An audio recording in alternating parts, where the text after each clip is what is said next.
بیوی کے لیے بھی کچھ احکامات ہیں، بیوی کی بھی کچھ ذمہ داریاں ہیں جو اسے شوہر کے حق میں پوری کرنا ہے۔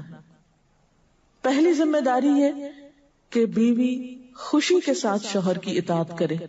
قرآن پاک میں نیک عورتوں کی صفت یہ بتائی گئی ہے، فالصالحات قانتات، نیک عورتیں فرما بردار ہوتی ہیں، ایک طرف اللہ کی اطاعت گزار اور دوسری طرف شوہر کی اطاعت گزار۔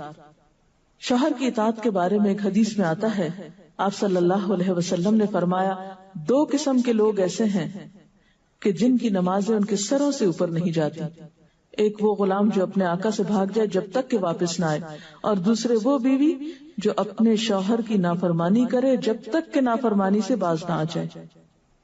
یہاں تک حکم ہے کہ بیوی شوہر کے معاملے میں کسی دوسرے کی بات نہ مانے، یعنی شادی کے بعد ایک عورت جب شوہر کے گھر چلی جاتی ہے تو پھر شوہر کا حق سب سے بڑا ہو جاتا ہے۔ بعض اوقات ہمارے معاشرے میں ایک طرف شوہر کچھ کہتا ہے، دوسری طرف والدین کچھ کہتے ہیں، تیسری طرف کسی اور کا مشورہ کچھ ہوتا ہے، عورت بیچاری بیچ میں پس جاتی۔ ایسے موقع پر عورت کے لیے کیا لازم ہے، اس کی پرائرٹی کیا ہوگی کہ وہ اپنے شوہر کی بات مانے۔ عورت کی دوسری بڑی ذمہ داری اپنی آبرو اور عزت و عصمت کی حفاظت ہے۔ عورت کوئی ایسا کام نہ کرے جس سے اس کی عفت و عصمت پر کچھ حرف آئے۔ ازدواجی زندگی کی خوشی کا راز باہم ایک دوسرے پر اعتماد ہے۔ اگر کوئی بھی ایسا کام عورت کرتی ہے جس سے شوہر کے دل میں شک ہو جاتا ہے، اعتماد ختم ہو جاتا ہے، تو اس سے ازدواجی زندگی کی خوشیاں ختم ہو جاتی ہیں۔ یہ اعتماد بے حد ضروری ہے، اور اس کے لیے اپنی عزت عصمت کی خصوصی حفاظت۔ نبی صلی اللہ علیہ وسلم نے فرمایا، عورت جب 5 وقت کی نماز پڑھے، اپنی آبرو کی حفاظت کرے، اپنے شوہر کی فرما بردار رہے، تو وہ جنت کے جس دروازے سے چاہے داخل ہو جائے۔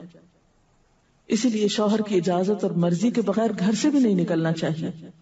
حضرت معاذ بن جبل کہتے ہیں کہ نبی صلی اللہ علیہ وسلم نے فرمایا، خدا پر ایمان رکھنے والی عورت کے لیے جائز نہیں کہ وہ اپنے شوہر کے گھر میں کسی ایسے کو آنے دے جس کا آنا شوہر کو پسند نہ ہو، اور وہ ایسی صورت میں گھر سے نکلے جب اس کا نکلنا شوہر کو پسند نہ ہو۔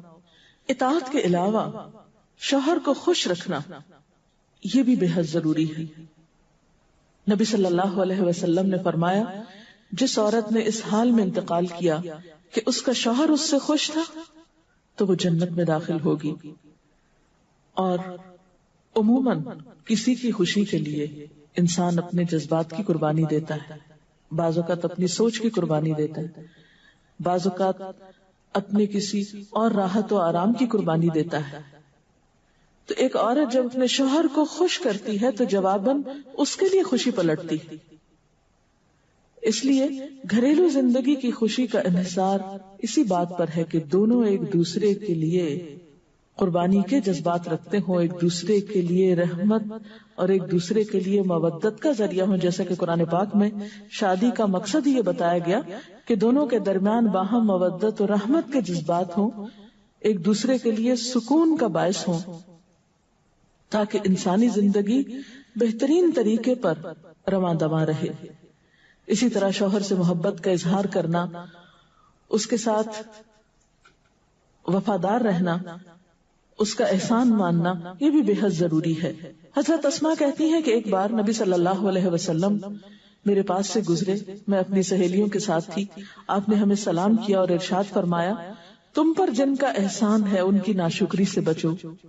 تم میں سے ایک اپنے ماں باپ کے گھر کافی دنوں تک بن بیاہی بیٹھی رہتی ہے، پھر اللہ تعالیٰ اس کو شوہر عطا کرتا ہے، اولاد دیتا ہے، اور ان سارے احسانات کے باوجود اگر کبھی کسی بات پہ شوہر سے ناراض ہوتی ہے تو کہہ اٹھتی ہے، میں نے تو کبھی تمہاری طرف سے کوئی بھلائی دیکھی ہی نہیں۔ یہ جملہ ناشکری کا جملہ ہے جو عورت کو نہیں بولنا چاہیے۔ قیامت کے دن اللہ تعالیٰ اس عورت کی طرف نظر رحمت اٹھا کر نہیں دیکھے گا جو شوہر کی ناشکری ہوگی۔ اور آخری بات یہ کہ عورت کے اوپر لازم ہے کہ وہ اپنے گھر بار، مال و اسباب اور اپنی ذمہ داریوں میں شوہر کی مددگار رہے، شوہر کی وفادار رہے۔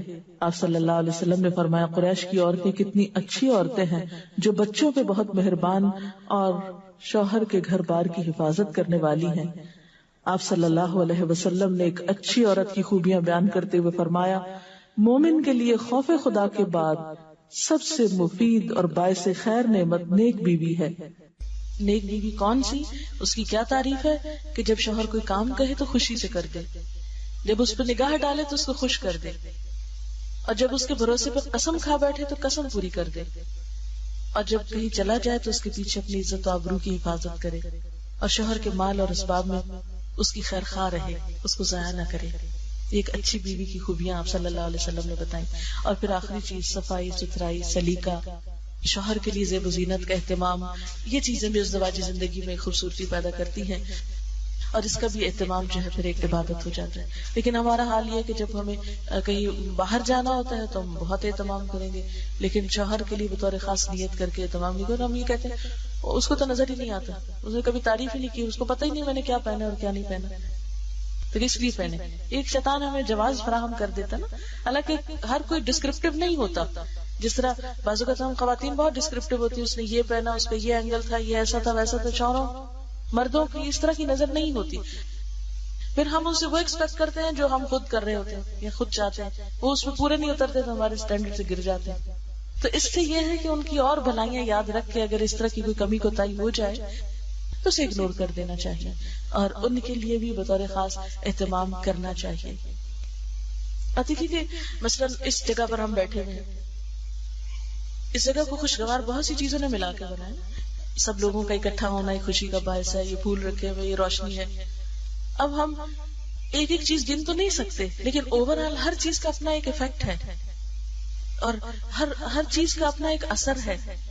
تو اسی طرح شوہر اور بیوی کے تعلقات میں بہت ساری چیزیں ایسی ہوتی جو ہم کو نظر نہیں آ رہی ہوتی، جو سامنے اس کا اثر نہیں ہوتا مگر وہ بیک گراؤنڈ پہ ہوتی ہیں، مگر ہم ان کو کبھی بھی نہیں سامنے لاتے اور کبھی بھی ان کا ذکر نہیں کرتے۔